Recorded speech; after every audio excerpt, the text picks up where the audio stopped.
Hello, welcome to our Wednesday evening service. Thank you guys for tuning in. And before we get started, I wanted to tell a little joke that kind of goes along with what we're going to talk about tonight. Goes like this: build a man a fire, and he'll be warm for a day. Set a man on fire, and he'll be warm for the rest of his life. See, tonight we're talking about a very popular Bible story, one that anyone who's grown up in church has heard countless times over, especially growing up, coming up as youth. I don't know how many times I heard it as a Sunday school lesson. And that is the three Hebrew children, Shadrach, Meshach, and Abednego, and their battle with King Nebuchadnezzar that ended them up in a fiery furnace. But we're going to look at it hopefully a little bit differently. And one thing I'm liking about this study that we're doing through Daniel is it is very pertinent to what we as Christians are dealing with in the world today. And I hope that we're able to correlate a little bit of that with you. But let's get right into it. Like I spoke about last week, I always like to ask some questions. And even though we're not going to get those direct responses right now, I really ask them so that you can kind of ask them to yourself. That you can really do some self-reflection and see what and how you would respond in some of these situations, okay? First one is, and it's more of an easy question, are we seeing our Christian beliefs clash with the culture around us? Well, that is a resounding yes right now. We are definitely seeing our Christian beliefs being subverted, altered, changed, or even looked down upon by the world around us right now. But this next question is one that I really want you to reflect on. Has it ever cost you something to remain true to your Christian beliefs? Has it ever cost you something? A job, a friendship, a relationship? Has your belief in God ever cost you something? Have you ever found yourself alone in your belief? Have you ever been standing all by yourself on a belief that you have as those around you battle against you or try and convince you otherwise? See, this brings us to our first point in tonight's study. Remaining faithful to God may put us in the minority. You see, remaining faithful to God, keeping our faith in God will sometimes put us into the minority. We will be the small group. We will find ourselves outnumbered, and sometimes we will find ourselves alone. Now, in our story tonight, the three Hebrew children had each other. There was at least three of them standing firm. But let's get into a little bit of the history real quick. The king, Nebuchadnezzar, was wanting to integrate, and he was wanting to in a way build unity. He wanted all these cultures that he was now in control of, all of these different nationalities and races and peoples and their cultures. He wanted to integrate them all together, and he wanted them to kind of unify. And you see, that doesn't sound bad until you start to unify under one thought, under one rule, under one way of thinking. When you start to unify under that,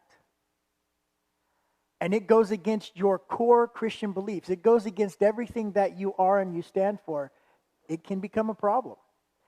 So the king started to bring in all of his imperial officers, all of those that were in charge, his governors, and all of the people that were around, and he wanted them to bow down to this image that he had created. And in essence, he told them, bow down to the image to indicate that you will serve Babylon's God and king. If not, we will burn you alive. So in essence, that was what he was saying. Do what we say, show your loyalty to us, to our God, to our king, or we're going to kill you. We'll burn you in the furnace. It is no surprise that when the music began, the people started to comply. For fear of death. That was a very real fear. So they bowed down and they began to worship this image. It is important for us as Christians to recognize that even in those moments, we still have a stand that we have to take. We have to do what is right in the eyes of God, even if those around us don't do it. I've spoken to the teens about this. I've spoken from the pulpit this way, where I like to believe that even if the whole world around me turned its back on God, I would still serve him. It would be hard. It would be difficult. I am willing to make a stand that says that if the rest of the world falls away, I will still serve him. My life might become very short at that point, but I will serve him with all I have. And I know I'm not the only one. So in all the saying that and everything, I know I'm not the only one that would feel that way. So I know I would never truly be alone. Do we have what it takes to stand for God even when those around us do not? The truth is, it's scary. It's scary to stay standing up when everyone else around you starts to bow down. You start to wonder, is this going to destroy my life? Is this going to destroy what happens when I'm away from this moment? And the enemies of God, the enemies in our world right now, they're going to try and make it as difficult for us as possible to follow after God. They're going to try and do everything they can to subvert us and change us into their way of thinking. But we have to remember one thing. God's story does not end with what his enemies do. His story doesn't end by what the world around us does. Their story ends by what God does. You see, in the end, we serve the one true God who will have the victory. And the 3 Hebrew children understood this. They knew exactly what it meant to live that kind of life and to have that kind of thinking. Because remaining faithful to God, it's going to put us at risk. It put them at risk. So remaining faithful to God is going to be a risky proposition. It's going to be something that is going to cause us to have to stand out and to step out. That's where faith comes in. So I wanted to read, we're in Daniel chapter 3, and we don't have time in all this to read all the scripture that kind of gets involved, but so I wanted to hit a couple of the important scriptures, or a couple of the scriptures that I really wanted to focus on. And the first one we're going to look at is in Daniel chapter 3, verse 14. At this point, the Hebrew children had been brought before him. There were other officials who said, hey, you've got these 3 guys who are not bowing down when the music goes off and when everything is happening and everyone else is bowing down. These guys are standing up. And so they went to the king and said, hey, we need to do something about this. They are disrespecting you, king. And so in a rage, Nebuchadnezzar had them brought to him. And this is what he says. Nebuchadnezzar asked them, Shadrach, Meshach, and Abednego, is it true that you don't serve my gods or worship the gold statue I have set up? A very poignant, simple question. Easy enough to just go, yes, king, that's true. And now this is me going out on a small limb. There's a possibility that that might have been how the Hebrew children would have answered the king. It's very possible they might have said that they might have stopped at that and said, hey, you're right, king. They're right. We're not. And then answered questions had it progressed further. But Shadrach, Meshach, and Abednego, they're about to get a little bit, how do kids put it, saucy with the king. They're about to become a little bit disrespectful. Well, what the king would consider disrespectful, but they weren't going to disrespect their God. This is what the king said at the end. Who is the God who can rescue you from my power? You see, he challenged the God of Shadrach, Meshach, and Abednego. He challenged their God. He challenged the one true God. So that changes our perspective. That changes our stance. I'm happy to discuss and debate and to speak with anybody about Bible verses, about what the scriptures mean, about their feelings about what they think it means to be a Christian. I'll talk at any level and at any length of time for people that want to have those discussions. The second that they start to try and turn it into how my God is not real and my God is not powerful, and they start to downplay my God, I no longer have the need and I don't know if it's bad totally, I no longer have the desire to be cordial. Because my God is not to be disrespected. And I believe these three men felt the same way. In verse 16, Shadrach, Meshach, and Abednego replied to the king, Nebuchadnezzar, we don't need to give you an answer to this question. Okay, we're going to look at the rest of that, but I wanted to stop right there. I like that verse. I like what that says. Nebuchadnezzar, it ain't none of your business. Nebuchadnezzar, I don't have to talk to you. Nebuchadnezzar, this is way beyond your intelligence level. However you want to look at it, what they said, these three told the king, we don't have to give you an answer to this. And it's almost like you can feel that implied but. I don't have to give you an answer, but I'm about to really lay down this heavy answer that you're not going to like. And I love that boldness that these three men were showing. And this is their response. Nebuchadnezzar, we don't need to give you an answer to this question. If the God we serve exists, then he can rescue us from the furnace of blazing fire, and he can rescue us from the power of you. But if he does not rescue us, we want you as king to know that we will not serve your gods or worship the gold statue you set up.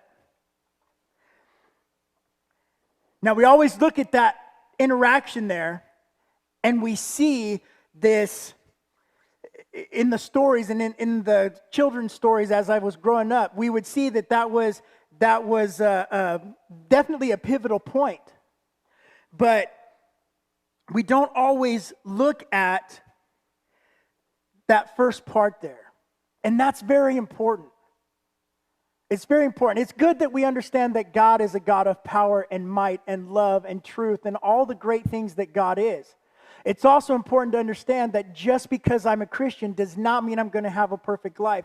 Does not mean that I am going to just see joy, joy, joy, joy, joy and no pain or suffering. The three Hebrew children said it. Even if he does not rescue us, he can do it.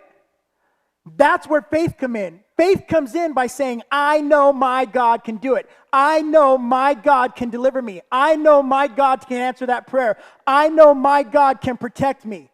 But if he doesn't, he is still my God. I love that thought. And these three men proclaimed that to their king, to the one person really right there at that point that on a whim could have them put to death. But they were still going to stand and say, our God is going to deliver us one way or another, whether it is from you or deliver us by death. We will be delivered today. I love that.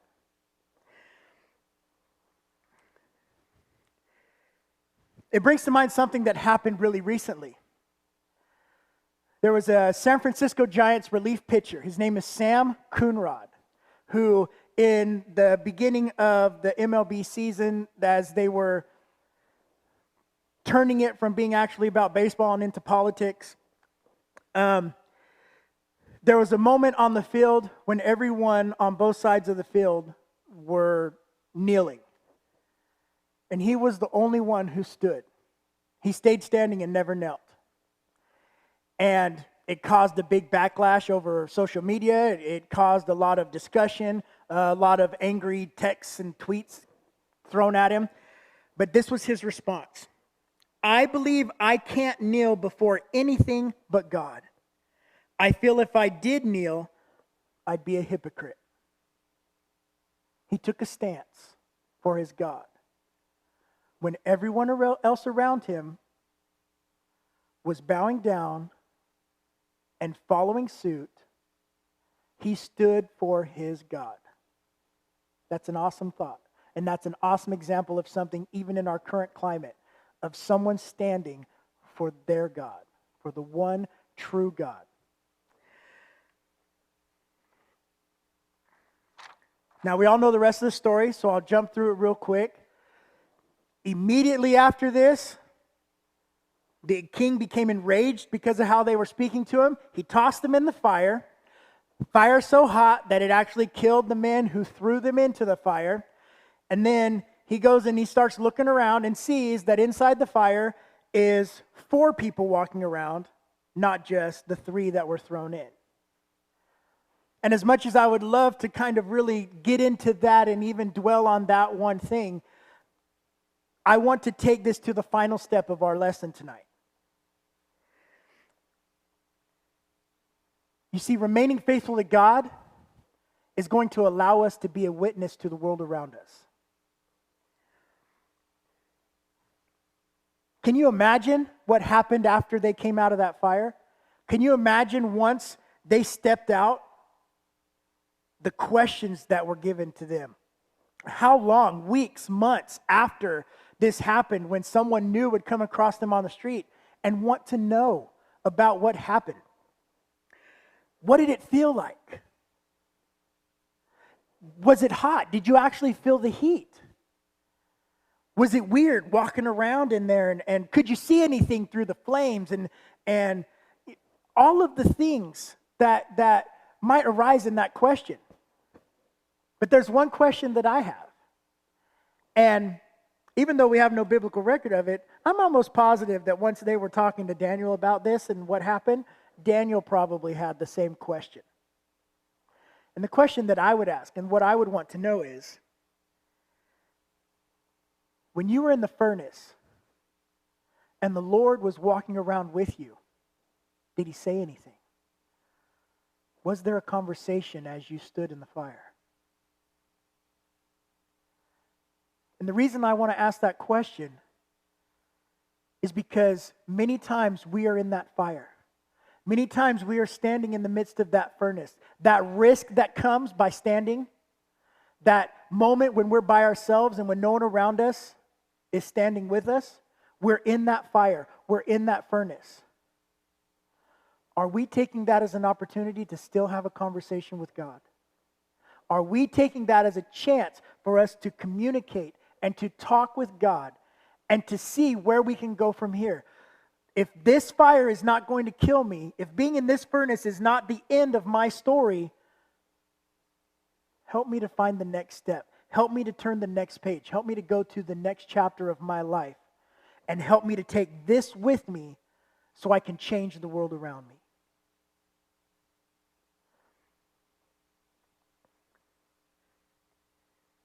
Whether in victory or suffering, our attitude of trust and worship is a powerful witness to a lost world.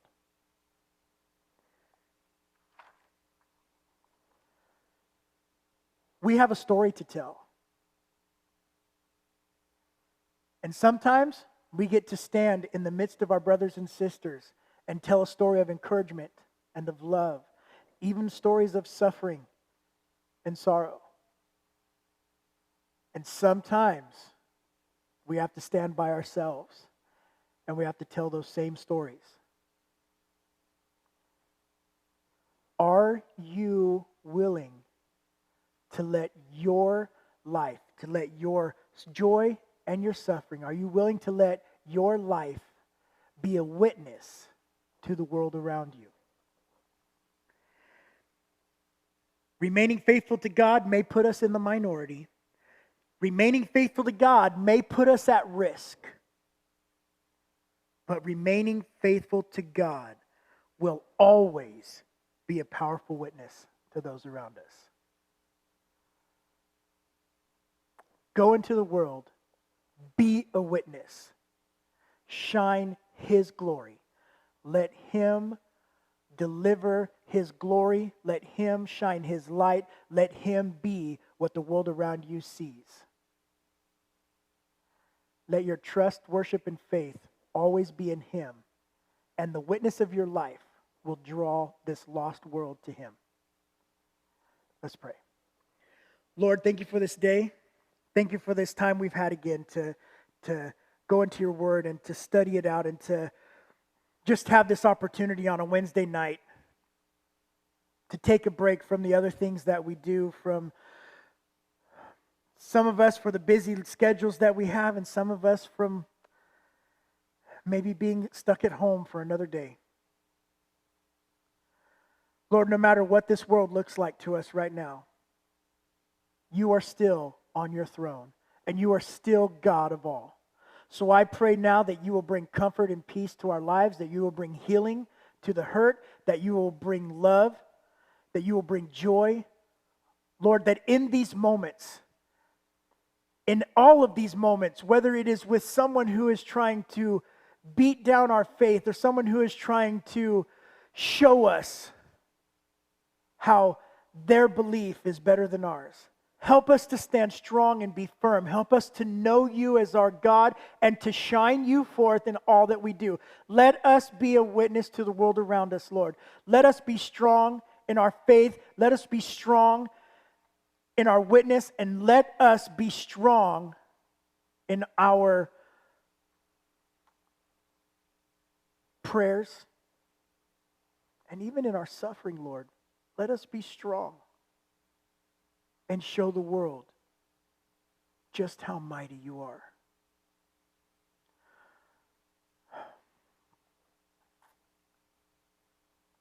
And I pray you will always help us in whatever situation we are, from joyous, happy occasion to being in the midst of the fire. Help us to always seek you first and to always place you above ourselves. I love you, Lord, and I thank you. And I pray these things in your Son's holy and precious name. Amen. Thank you again for joining this week. Hope to see you next week.